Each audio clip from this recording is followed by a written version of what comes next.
చనిపోయిన చెల్లెల అకౌంట్లోని డబ్బులు డ్రా చేసేందుకు ఒక అన్నపడ్డ కష్టం యావత్ భారతదేశాన్ని ఉలిక్కిపడేలా చేసింది. అందరి గుండెలని పిండేసింది. నిబంధనల పేరుతో అధికారులు కామన్ మ్యాన్ని ఎంతలా వేధిస్తారో, ఎంతలా సతాయిస్తారో చెప్పేందుకు ఈ ఘటనే ఒక నిదర్శనం. ప్రస్తుతం ఇంటర్నెట్లో ఎక్కడ చూసినా ఈ వీడియోనే కనిపిస్తూ ఉంది. వ్యవస్థల వైఫల్యానికి నిలువుటద్దంలా మారిన ఆ వీడియో ఒకసారి మీరే చూసేయండి. ఆ తర్వాత ఇన్ డీటెయిల్గా మాట్లాడుకుందాం. ఆ వీడియో చూద్దాం.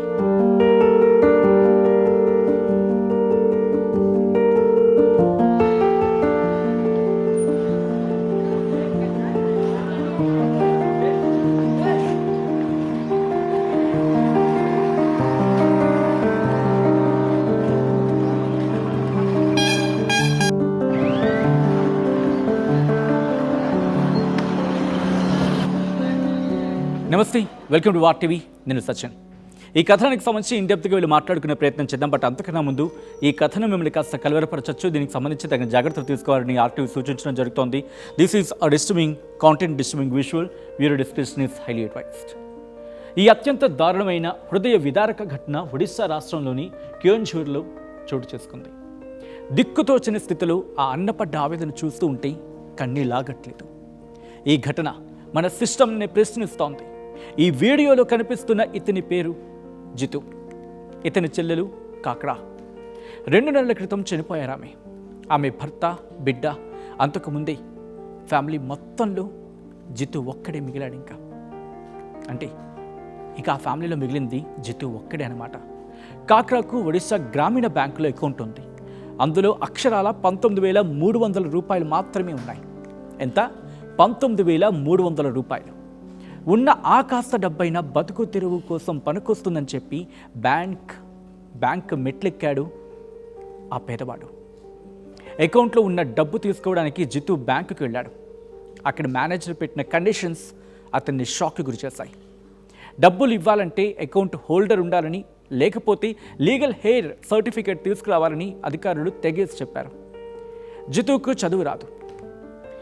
మరణ సర్టిఫికేట్ అంటే ఏంటో తెలీదు. లీగల్ హెయిర్ సర్టిఫికేట్ ఎక్కడ దొరుకుతుందో తెలియదు. ఖచ్చితంగా చెల్లెలు రావాల్సిందే అన్నాడు మేనేజర్. ఆ మాటలని పాపం ఆ అమాయకుడు అక్షరాలా నమ్మాడు. చనిపోయిన మనిషి తిరిగి రాదు అన్న జ్ఞానం ఉన్నా చెల్లెని చూపిస్తేనే డబ్బులు ఇస్తారు అనడంతో నేరుగా శ్మశానానికి వెళ్ళాడు. 2 నెలల క్రితం పాతిపెట్టిన తన చెల్లెలి అస్థిపంజరాన్ని తవ్వి తీశాడు.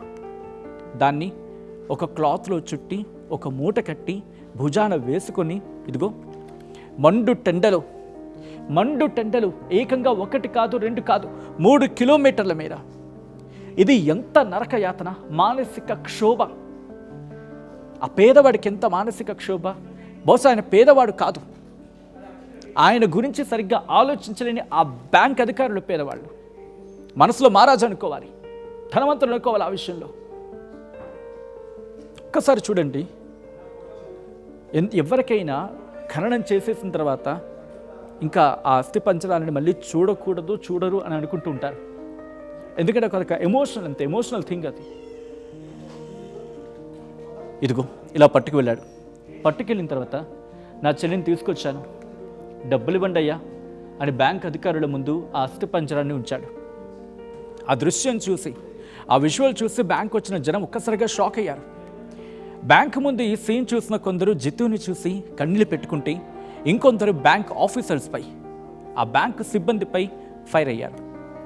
చదువులేని ఒక పేదవాడు తన డబ్బులు తీసుకోవడానికి ఇంత కష్టపడాలా? అధికారులు మానవత్వంతో ఆలోచించి సర్పంచ్ ద్వారా వెరిఫికేషన్ చేయొచ్చు కదా అని మండిపడుతూ ఉన్నారు. విషయం తెలుసుకున్న పోలీసులు అక్కడికి చేరుకున్నారు. పరిస్థితిని సమీక్షించారు. సమస్యను పరిష్కరిస్తామని జితుకి హామీ కూడా ఇచ్చారు. జరిగింది అది. కానీ ఇక్కడే అసలైన ప్రశ్నలు రైజ్ అవుతూ ఉన్నాయి.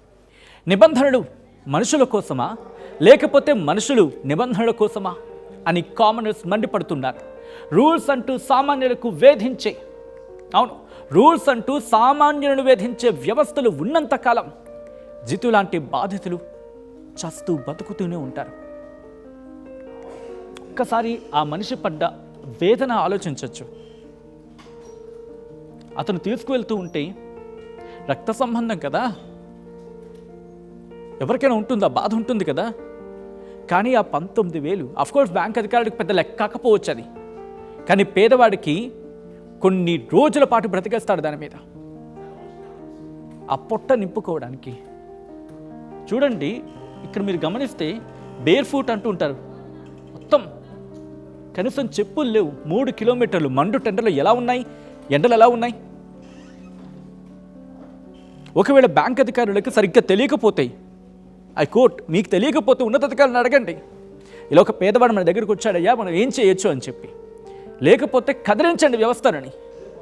ప్రజల కోసం వ్యవస్థలు ఉన్నాయి తప్ప వ్యవస్థల కోసం ప్రజలు లేరు. ప్రజల కోసం వ్యవస్థలు ఉన్నాయి కానీ వ్యవస్థల కోసం ప్రజలు లేరు. గుర్తుపెట్టుకోండి ఆ విషయం. మీకోసం ప్రజలు ఎప్పుడూ ఉండరు.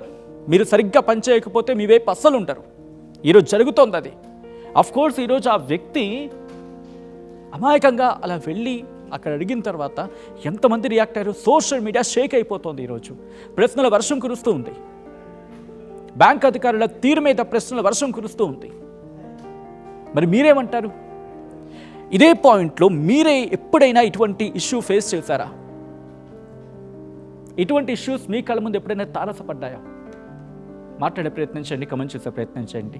ఈ కథను మిమ్మల్ని కాస్త కలవరపరచచ్చు. దీనికి సంబంధించి తగిన జాగ్రత్తలు తీసుకోవాలని ఆర్టీవీ సూచించడం జరుగుతుంది. This is a disturbing content. వీరి డిస్క్రిప్షన్ ఇస్ హైలీ అడ్వైజ్డ్.